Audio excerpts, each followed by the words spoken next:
Hello, नमस्कार। मैं आशीष स्वागत करता हूं आपका इस यूट्यूब चैनल में। और हम इस सीरीज में जो जनरल साइंस होती है, जो जनरल कंपटीशन में आती है, उसको पूरी तरह से कवर करने का ट्राई करेंगे, है ना। जो भी आपके वन डे कॉम्पिटिटिव एग्जाम है, उसमें क्या क्या चीजें आती हैं जनरल साइंस में, वो सब चीजें अपन यहाँ देखेंगे और समझने की कोशिश करेंगे, है ना। तो उसी सीरीज ऑफ क्लासेस में this is the first class जिसमें अपन टेक्सोनॉमी जो चैप्टर है उसको कवर करने का स्टार्ट करेंगे, क्योंकि फर्स्ट ही चैप्टर जो अपने 11th क्लास में होता है, जो बायो की शुरुआत होती है, वो यहीं से हुई है। इसलिए अपन इस चैप्टर को स्टार्ट करते हैं, है ना। चलो देखो, तो सबसे पहले अगर अपन बात करें कि टेक्सोनॉमी की शुरुआत किसने, चलो टेक्सोनॉमी होती क्या है ना। टेक्सोनॉमी होती क्या है, तो taxonomy is a branch of biology. अब सबसे पहले बायोलॉजी आता है ना, तो बायोलॉजी को समझ लो, बायोलॉजी क्या होता है। तो बायोलॉजी का बायो का अर्थ होता है, बायो का अर्थ होता है लाइफ। क्या होता है? लाइफ। और लॉजी का अर्थ होता है स्टडी। सॉरी सॉरी सॉरी, पहला ही काम गलत हो गया, है ना। देखो, बायो का अर्थ होता है लाइफ, यहाँ लिखता हूँ। बायो का अर्थ होता है लाइफ और लॉजी का अर्थ होता है स्टडी, है ना। तो सबसे पहले बायोलॉजी के मतलब समझ लो कि लाइफ की स्टडी को क्या कहा जाता है? बायोलॉजी कहा जाता है। लाइफ की जो स्टडी करना, कि जितने भी जीवित प्राणी ऑर्गेनिज्म है उनकी स्टडी को ही क्या कहा जाता है? बायोलॉजी कहा जाता है। और ये कंटेंट भले ही इंग्लिश में है, पर आपको पूरी तरह से हिंदी में मैं समझाऊंगा, बाइलिंगुअल ही समझाऊंगा, ठीक है। और आपको अगर हिंदी के नोट्स चाहिए तो आपको हिंदी के नोट्स मिल जाएंगे, है ना। तो हमारा जो बेचारा है क्यूट क्यूट से बच्चे हिंदी मीडियम के, वो बेचारा परेशान ना हो। ये पूरा ही बस लिखने के लिए इंग्लिश तुमको दिखेगा, बाकी पूरा हिंदी में रहेगा, है ना। परेशान नहीं होना, ठीक है। और आपको अगर आप जनरल कॉम्पिटिशन की तैयारी कर रहे हो तो आपको थोड़ी बहुत इंग्लिश आनी चाहिए। और साइंस जो है वो इंग्लिश में थोड़ा सा ज्यादा समझ में आता है, बायो का अगर अपन बात करें स्पेशली, तो है ना। चलो स्टार्ट करते हैं। अब अपन चीजों से स्टार्ट करते हैं कि भैया बायोलॉजी समझ लिया, फिर समझते हैं टेक्सोनॉमी होता क्या है। तो टेक्सोनॉमी होता क्या है? तो taxonomy is a branch of biology dealing with the, मतलब टेक्सोनॉमी जो होती है ना, वो साइंस जो बायोलॉजी है उसकी एक ब्रांच है। उसमें अपन तीन चीजें करते हैं: आइडेंटिफिकेशन, नोमेनक्लेचर, ये नोमेनक्लेचर आएगा यहाँ पे, और एक क्लासिफिकेशन। मतलब अपन सबसे पहले तो उसको क्या करते हैं? उसको आइडेंटिफाई करते हैं। सबसे पहले तो अपन उसको क्या करते हैं? आइडेंटिफाई करते हैं, फिर उसको नाम देते हैं, फिर उसको क्लासिफाई करते हैं कि ये किस ऑर्गेनिज्म से ज्यादा मैच कर रहा है ना। क्योंकि ऐसा बोला जाता है कि अपन एक सिंगल सेल ऑर्गेनिज्म से इवोल्यूट हुए हैं, जिसको लूका साइंटिस्ट ने नाम दिया है। और फिर उससे धीरे धीरे ब्रांचें बनती चली गई। तो over the period of evolution, जैसे जैसे जैसे पीरियड इवोल्यूशन हुआ, तो अपन किन्हीं ना किन्हीं से तो आए हैं, तो अपन उनसे थोड़े थोड़े मैच करते हैं, है ना। इवोल्यूशन लीनियर तो नहीं है, इसीलिए अगर लीनियर होता तो कोई अलग ही बात होती, पर इवोल्यूशन ब्रांच की तरह होता है। तो अपन उन ब्रांचों में अलग अलग अलग अलग मैच करते हैं, और उनको स्टडी को आसान करने के लिए अपन ने क्या कर दिया है? क्लासिफिकेशन कर दिया है। तो टेक्सोनॉमी वही है, सिर्फ ऑर्गेनिज्म को पहचानो, उसको देखो ये किसकी तरह दिखता है, और उसको उसमें जाके रख दो किसकी, जिससे इसके कैरेक्टरिस्टिक सबसे ज्यादा मिलते हैं। बस इतना ही है। एग्जाम में क्वेश्चन नहीं आएगा, सिर्फ ध्यान रख लेना टेक्सोनॉमी क्या है भैया। आइडेंटिफिकेशन, नोमेनक्लेचर और उसको क्लासिफाई करना, है ना। उसको आइडेंटिफाई करना, पहचान करना, फिर उसको नाम देना, फिर उसको क्लासिफाई कर देना कि भैया कहाँ है, कहाँ उसको रखना है। अब जो मॉडर्न टेक्सोनॉमी है ना, modern taxonomy, hello, modern taxonomy है, उनकी शुरुआत की थी इन भैया ने, है ना। Modern taxonomy was found by Swedish naturalist Carlos Linnaeus, है ना। किसने करा था भैया? ये रहा कैरलस लीनियस, ये रहा कैरलस लीनियस। इन्होंने ही जो मॉडर्न टेक्सोनॉमी है उसकी शुरुआत इन्होंने करी थी। और इन्होंने शुरुआत करी क्यों थी, मतलब कैसे हुई थी शुरुआत? तो इन्होंने बुक लिखी थी 1735 में। ये आपके एमटीएस का क्वेश्चन है, कि शायद, कंफर्म नहीं मेरे को, पर शायद ये एमटीएस का क्वेश्चन है कि जो सिस्टमा नेचुरी बुक है वो कब लिखी गई थी? 1735 में लिखी गई थी सिस्टमा नेचुरी बुक को, जिसमें इन्होंने क्या किया था? जो आपका टू नेम सिस्टम जो है उसको इंट्रोड्यूस करा था। टू नेम सिस्टम जो थे उसको इंट्रोड्यूस करा था, है ना। जिसमें जीन्स और स्पीसीज, है ना, किसी भी ऑर्गेनिज्म का जीन और स्पीसीज, दो चीजों को लेकर अपन उसको नाम दे सकते हैं। Like Homo sapiens, like Homo sapiens. तो होमो इसका क्या हो गया? जीन हो गया, और स्पीसीज इसकी कौन सी हो गई? है ना, सेपियंस इसकी क्या हो गई? स्पीसीज हो गई। तो होमोसेपियन हो गया, है ना। जैसे कि आपने देखे, अगर तुम लोग बायो के स्टूडेंट हो गए, तुम लोग जानते हो होमो इरेक्टस भी होता है, निएंडरथल भी होता है, तो ये भी इंसानों की प्रजातियों के नाम है। अब तुम लोग बोलोगे सर हमने देखी नहीं है, वो इसलिए देखी कि वो एक्सटिंक्ट हो गई। जैसे अगर तुम लोग किसी बिल्ली को देखो ना, तो बिल्ली की बहुत सारी प्रजातियां मिल जाएंगी अलग अलग तरह की, पर इंसानों की नहीं मिलेगी, क्योंकि बस होमो सेपियंस भी जिंदा है, होमो इरेक्टस हो गया, निएंडरथल हो गया, है ना, वो सब जो मतलब अलग अलग स्पीशीज अपने साथ में आ रही थी वो सब एक्सटिंक्ट हो गए। एक्सटिंक्ट मतलब खत्म हो गए। तो अपने को सिर्फ यही दिखाई देता है ना, इसलिए मैं ये होमो सेपियंस, इन्होंने टू नेम क्लासिफिकेशन दिया था, और उसमें क्वेश्चन आता है कि सबसे पहले कौन आता है, तो जीएस याद रख लेना भैया, पहले जीन आता है फिर कौन आता है, स्पीसीज, ऐसे भी कंफ्यूज करके वो क्वेश्चन दे सकता है। अब यहाँ एसपीपीटी से आपके क्या क्या क्वेश्चन आ सकते हैं वो देख लेते हैं। सबसे पहले भैया मॉडर्न टेक्सोनॉमी की डेफिनेशन से नहीं आएगा, मेन बात ये आएगा कि भैया टेक्सोनॉमी की शुरुआत किसने की थी, तो भैया कार्लस लिनियस ने की थी, है ना। उसके बाद अगली बात आती है कि जो कार्लस लिनियस ने इसका क्या कर दिया था, कार्लस लिनियस ने क्या करा था भैया, सिस्टमा नेचुरी नाम की बुक को पब्लिश करा था 1735 में। इन्हीं लिए इसको क्या कहा जाता है, फादर ऑफ, तीन चीजों का फादर इसको कहा जाता है भैया, फादर ऑफ टेक्सोनॉमी भी कहा जाता है, फादर ऑफ बॉटनी भी कहा जाता है, और बाइनोमियल नोमेनक्लेचर, मतलब दो शब्द को लेकर अपन जो नाम रखते हैं स्पीसीज के या फिर ऑर्गेनिज्म के, उनका श्रेय भी इनको जाता है, इसलिए बाइनोमियल नोमेनक्लेचर का जो फादर है वो भी, जो फादर है वो भी कैलस लिनियस को कहा जाता है। चल अपन आगे बढ़ते हैं, इससे आपको इतने क्वेश्चन देखने को मिलेंगे, आई होप आप लोगों को समझ में आया होगा, है ना। उसके बाद अगर अपन आगे बढ़े, है ना, कि भैया ये देखो, ये क्लास ना आपको ज्यादातर इसी फॉर्म में मिलेगी जिसमें आपको समझना जाता है, और यही चीजों को आपके दिमाग में ग्रैब कर देना है, क्रक्स समझना है चीजों का, डिटेल में नहीं जाना, क्रक्स समझना है, और सिर्फ इतना समझना है कि अपने एग्जाम में अपन स्कोर कर पाए, बस इतना इतना ही दिमाग लगाना, ज्यादा दिमाग नहीं लगाना, है ना।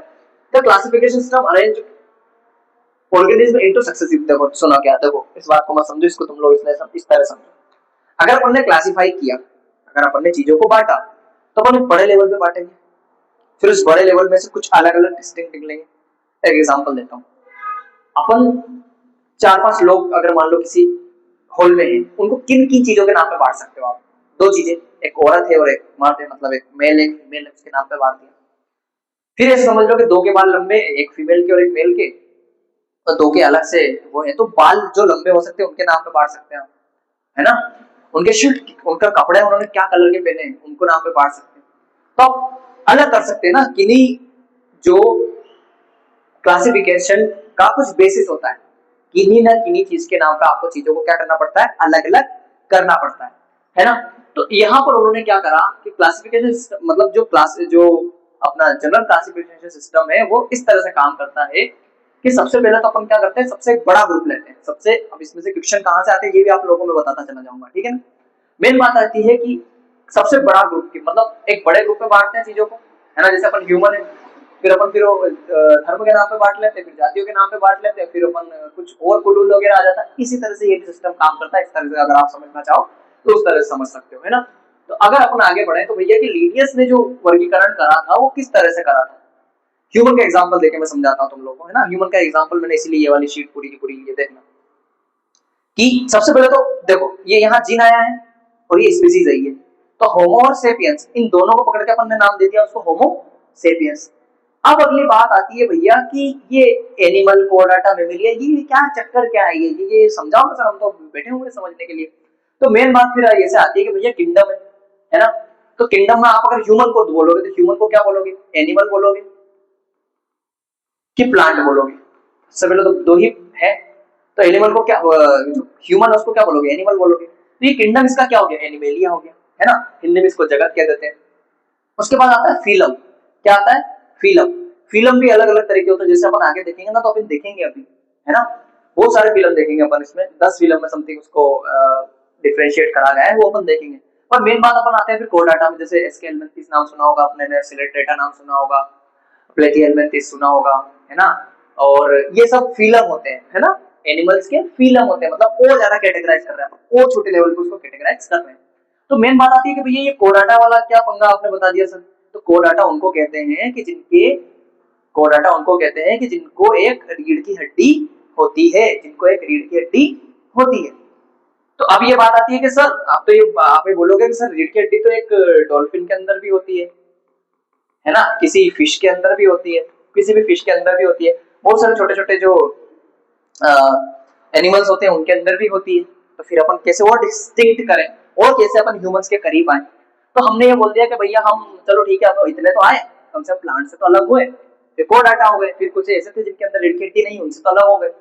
फिर अपन आए मेमल्स पर, फिर अपन आए मेमल्स पर। मेमल्स उनको कहा जाता है जो अपने बच्चों को दूध पिलाते हैं, ऐसा बोला जाता है समझने के लिए कि मेमल्स टेरेस्ट्रियल भी हो सकते हैं और ये पानी में भी हो सकते हैं, वाटर एनिमल भी हो सकते हैं ना, जो ऐसे एनिमल जो अपने बच्चों को दूध पिलाते हैं। तो फिर अपन फिशेस से अलग हो गए, ज्यादातर फिशेस से अपन क्या हो गए, अलग हो गए, ज्यादातर जो रेप्टाइल्स उनसे अपन अलग हो गए, है ना। तो अपन आते हैं मेमल्स में, क्योंकि इंसानों में भी यही चीजें देखी जाती है। फिर भैया चलो ठीक है इंसान अलग हो गए, तो फिर अपन कुत्ते बिल्ली जो गाय इन चीजों के करीब आ गए, फिर इधर आ गया और फिर चक्कर पड़ा कि भैया अपने को तो इससे भी तो खुद को अलग करना पड़ेगा। तो फिर अपन ने फिर नया बना दिया भैया, फैमिली बना दी, तो फैमिली सॉरी ऑर्डर बना दिया, ऑर्डर हो गया प्राइमेट्स। अब प्राइमेट्स किनको कहते हैं, तो प्राइमेट्स उस तरह के एनिमल्स को कहते हैं जो दो पैरों पे चलते हैं, जिनके बुद्धि की क्षमता बहुत ज्यादा होती है, क्या होती है, बुद्धि की क्षमता थोड़ी ज्यादा होती है, और जो अपने हाथों से वो डेलिकेट काम है, वो जो बारीक काम है उनको कर पाते हैं, जो डेलिकेट काम है या बारीक काम को कर पाते हैं, तो उसको अपन काय में रख देते हैं, प्राइमेट्स में रख देते हैं। फिर अपन करीब आ गए, अपन गाय बिल्ली कुत्ता इससे अलग हो गए, है ना। फिर उसके बाद अपन आए होमोनाइड में, इंसानों की तरह, फिर अपना जीन हो गया होमो। अब यहाँ तक आते आते अपन इंसान बन गए पूरी तरह से, पर ये फिर इंसानों में बहुत सारी प्रजातियां थी, होमो इरेक्टस था, है ना, और भी अलग अलग प्रजातियां थी, और वो प्रजातियां हो गई एक्सटिंक्ट हो गई, और फिर जिंदा कौन रहा भैया, बस होमो सेपियंस। इस तरह से क्लासिफिकेशन काम करता है, थोड़ा थोड़ा थोड़ा, एक बड़ा गोला उसके अंदर, एक छोटा गोला उसके अंदर, छोटा छोटा छोटा, जो वहां तक जाके अपने को जो अपनी स्पीशीज से वहां तक ये पहुंचा देता है ना। आई होप ये वाली स्लाइड आपको समझ में आई होगी। इस स्लाइड से क्वेश्चन किस तरह से आते हैं ये भी चलो बताता हूँ। देखो दो चीजें करनी है, समझना भी है ताकि सेटिस्फेक्शन मिले और आप क्लास को आगे कर पाए, आगे कर पाओ। और अगली बात आपको क्या करना है, आपको ये चीज करनी है कि आप क्वेश्चन किस तरह से आते हैं उसको समझ पाओ। तो देखो आपको क्वेश्चन इस तरह से याद रखना, देखो आजकल बायोलॉजिकल पेपर आता है तो आप इंग्लिश में याद कर लो, है ना। इंग्लिश में किस तरह से याद रखोगे, एक ट्रिक आप याद कर सकते हो, क्या याद रख सकते हो, देखो एक ट्रिक याद कर सकते हो, keep pots clean or family get सिक, है ना।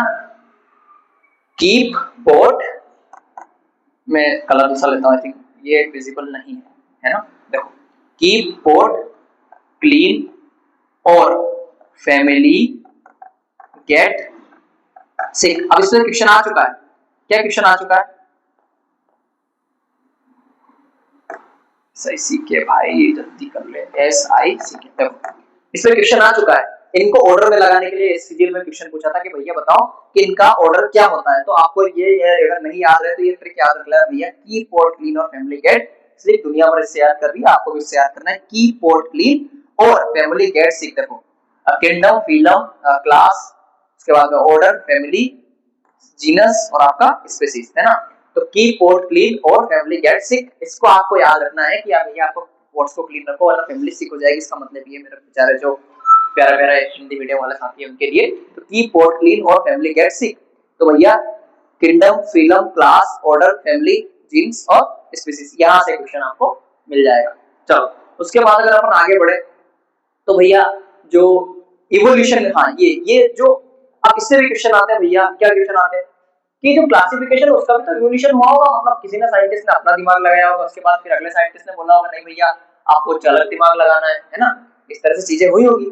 तो इस तरह से फिर क्या आया होगा, इवोल्यूशन आया होगा, मतलब पहले किसी ने कुछ और क्लासिफिकेशन दिया होगा, फिर अगले ने फिर कुछ और क्लासिफिकेशन दिया होगा, इस तरह से क्लासिफिकेशन हुआ है। डायरेक्ट तो हो नहीं गया ना, जैसे हम केमिस्ट्री में पढ़ते हैं किसी ने और मॉडल दिया, किसी और ने क्या मॉडल दिया, ये सब चीजें।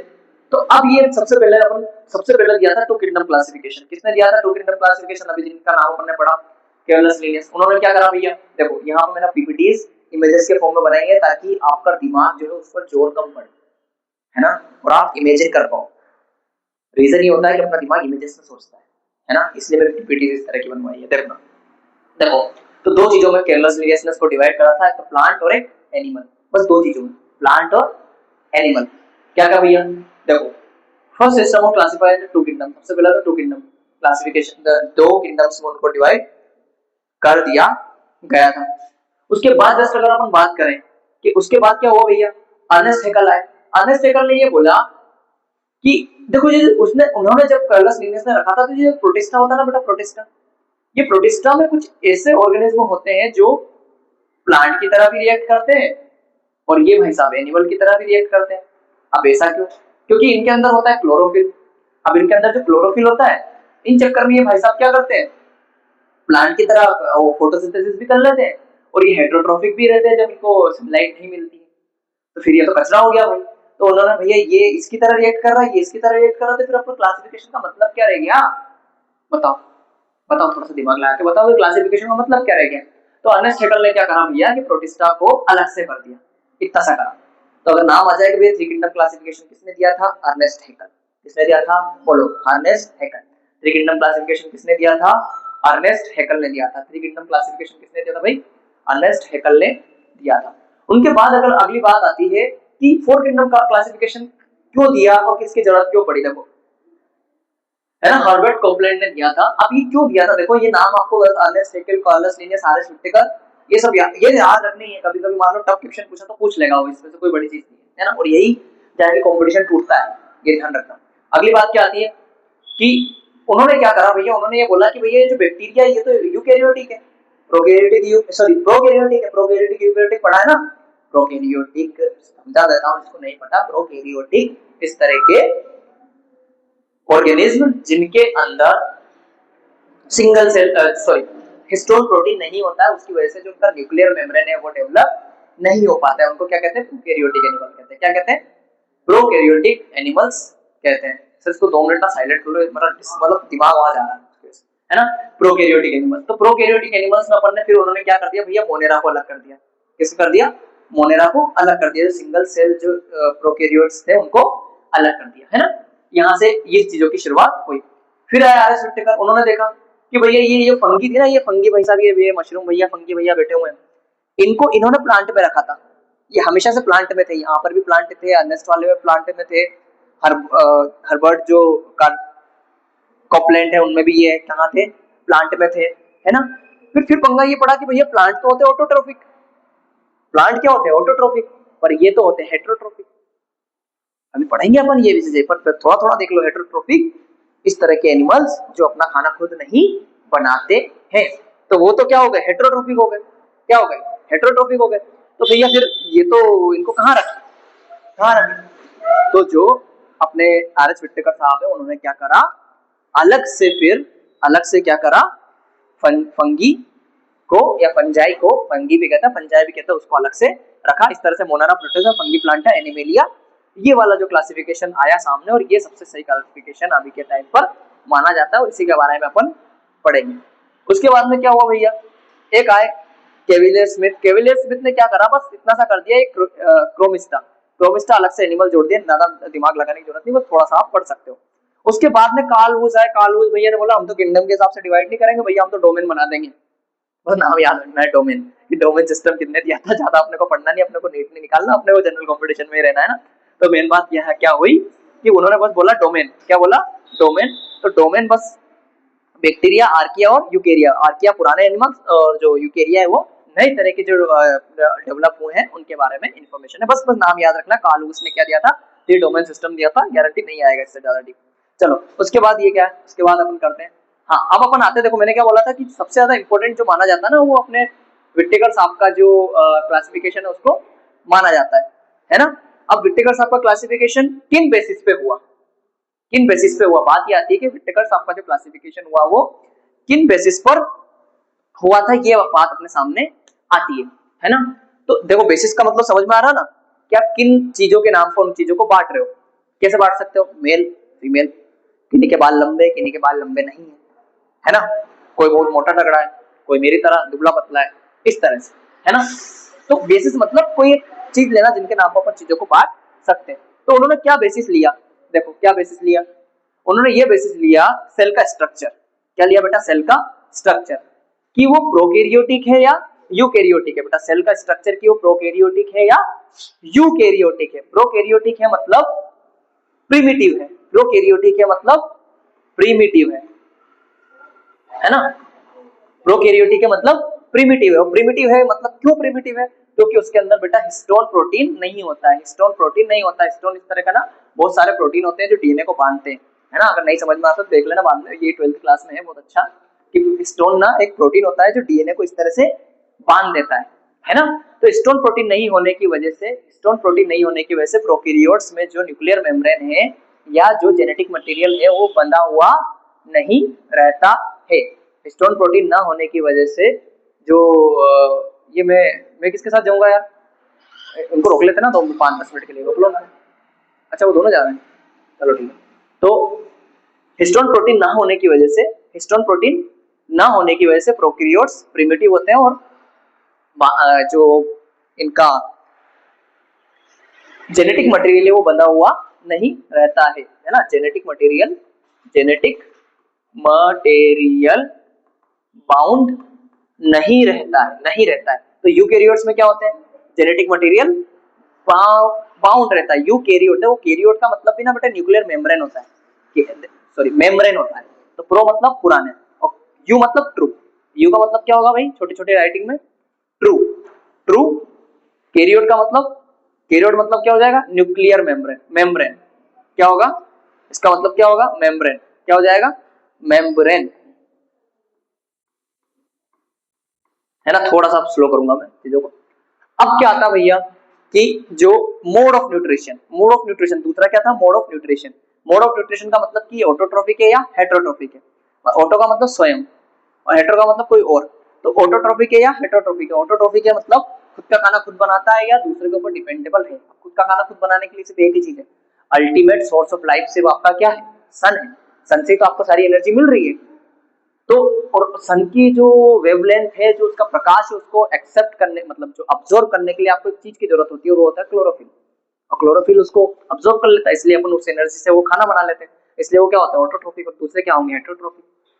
उसके बाद आता है बॉडी ऑर्गेनाइजेशन, मतलब कि वो यूनिसेलुलर है, इसका मतलब उसके अंदर सिर्फ एक सेल है या उसके अंदर ग्रुप ऑफ सेल है ना, या उसके अंदर ग्रुप ऑफ सेल मौजूद है। फिर ये ग्रुप ऑफ सेल क्या करती है, ये ग्रुप ऑफ सेल बना लेती है ऑर्गन। क्या बनता है, ऑर्गन। और इस मतलब सॉरी ऑर्गन नहीं बनाते, टिश्यू बनाती है, बाय मिस्टेक है ना, लिख दिया मैंने।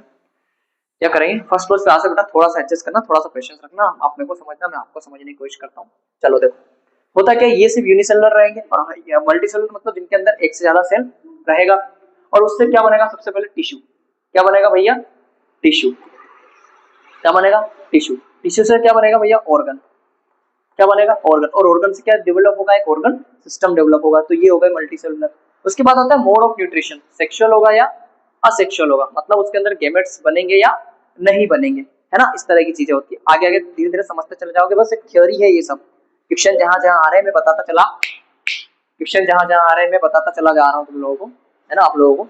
चलो उसके जस्ट अपन अगर आगे बढ़े, क्या आगे बढ़े भाई, कि फाइव किंगडम जो क्लासिफिकेशन है, ये देखो उन्होंने 5 किंगडम जो क्लासिफिकेशन दिया तो इन्हीं बेसिस पे दिया होगा, है ना। तो सबसे पहले उन्होंने डिवाइड करा मोनेरा। देखो ये स्लाइड्स तुमको आगे मिलेगी, बस सरसरी नजर से देख लो, बताता हूँ ब्रो। ये चलो ये बाद में अपन पीछे आके फिर इसको पढ़ते हैं, इसमें ना बाद में पीछे आके पढ़ते हैं तो आप लोगों को ज्यादा समझ में आएगा। देखो इससे समझो इसको, देखो भाई, है ना, इससे देख लेते हैं एक बार, है ना। देखो वही बात, इमेजेस, दिमाग इमेजेस में सोचता है, इसलिए इमेजेस लगाई है। देखो सबसे पहले इन्होंने, मैंने क्या बोला था, सबसे पहला उन्होंने किन चीज के नाम पर डिवाइड करा था, प्रोकैरियोट्स। देखो जो मोनेरा है, मोनेरा है, सबसे पहला कौन है, मोनेरा। मोनेरा किस तरह का है, प्रोकैरियोटिक। क्या है, प्रोकैरियोटिक, यूनिसेलुलर। और मतलब 4 चीजों के नाम पे डिवाइड करा था ना, सेल का टाइप क्या है, ऑर्गेनाइजेशन क्या है, मोड ऑफ न्यूट्रिशन क्या है, और मोड ऑफ न्यूट्रिशन क्या, इन चीजों के हिसाब से देख लेते हैं। रिप्रोडक्शन के हिसाब से भी चीजें हो सकती है, पर मेनली अपन टीम के हिसाब से इनको देखते हैं। देखो देखना कि भैया सबसे पहले मोनेरा जो होते हैं वो किस तरह के होते हैं, प्रोकैरियोटिक होते हैं। किस तरह के होते हैं, प्रोकैरियोटिक होते हैं। उसके बाद में जो अपर यूनिसेलुलर होते हैं, पर यूनिसेलुलर होते हैं। मोनेरा जो होते हैं प्रोकैरियोटिक यूनिसेलुलर होते हैं। बस यही बात आपको ध्यान रख लेनी है कि प्रोकैरियोटिक यूनिसेलुलर, प्रोकैरियोटिक मतलब पुरानी सेल और यूनिसेलुलर मतलब एक ही सेल। प्रोकैरियोटिक यूनिसेलुलर का इकलौता एग्जांपल आपका कौन है भैया, मोनेरा। रट लो मोनेरा, कौन है, मोनेरा। और मोनेरा किस तरह के हो सकते हैं भैया, ये ऑटोट्रोफिक भी होते हैं और हेटेरोट्रोफिक भी हो सकते हैं। मतलब ये खुद भी खाना बना सकते हैं, मतलब इनके अंदर क्लोरोफिल मौजूद भी हो सकता है और नहीं भी हो सकता है। बैक्टीरिया और साइनोबैक्टीरिया। साइनोबैक्टीरिया के बारे में बहुत अच्छी बात बताऊं, साइनोबैक्टीरिया ने ही सबसे पहले आपको ऑक्सीजन दी थी दुनिया में। साइनोबैक्टीरिया ही सबसे पहले डेवलप हुआ था। जब अर्थ आई थी तब उसके अंदर ऑक्सीजन नहीं था। ये फिक्शन है कि क्या अर्थ जब डेवलप हो गई थी 4.5 बिलियन ईयर एगो, क्या उस टाइम पर आपको बैक्टीरिया था? नहीं। क्या ऑक्सीजन था धरती पे? तो नहीं था, है ना। साइनोबैक्टीरिया ने ही जो क्या बोलते हैं ऑक्सीजन है वही वो उसने उसको सिंथेसिस किया था, है ना। चलो मैं थोड़ा थक गया हूँ, आराम से लेते हैं क्लास को, थोड़ा सा आराम से लेते हैं, है ना। उसके बाद क्या भैया, उसके बाद बात ये आती है कि भैया यूकैरियोट्स, है ना। तो प्रोकैरियोट से बढ़ के अपन इवोल्यूशन का पे गए, यूकैरियोट्स मतलब हिस्टोन प्रोटीन डेवलप हुआ, जेनेटिक मटेरियल बनना चालू हुआ। तो यूकैरियोट कौन आया भैया? प्रोटिस्टा। कौन आया? प्रोटिस्टा। प्रोटिस्टा होता तो देखो यूकैरियोटिक है, मतलब ट्रू न्यूक्लियस उनके अंदर होता है, उसके अंदर ट्रू न्यूक्लियस होता है, पर ये यूनिसेलुलर होता है। किस तरह का होता है? यूनिसेलुलर। तो रट लो भाई कि यूकैरियोटिक यूनिसेलुलर अकेलौता अपना प्रोटिस्टा, है ना।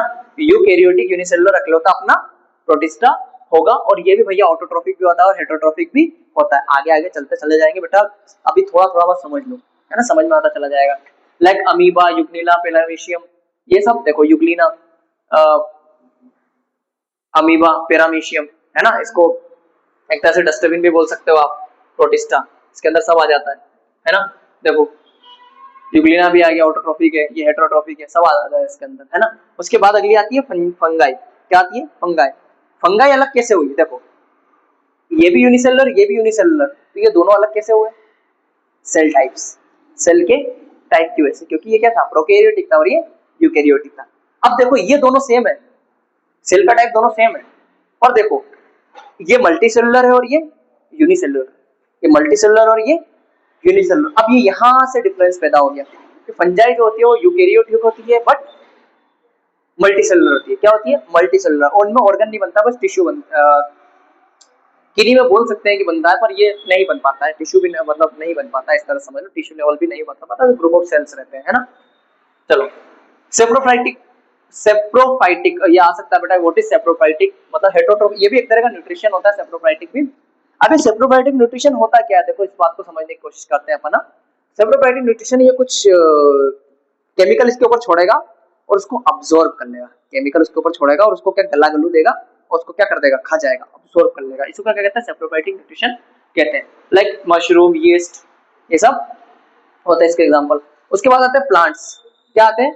प्लांट्स। प्लांट्स जो होते हैं वो यूकैरियोट होते हैं। क्या होते हैं?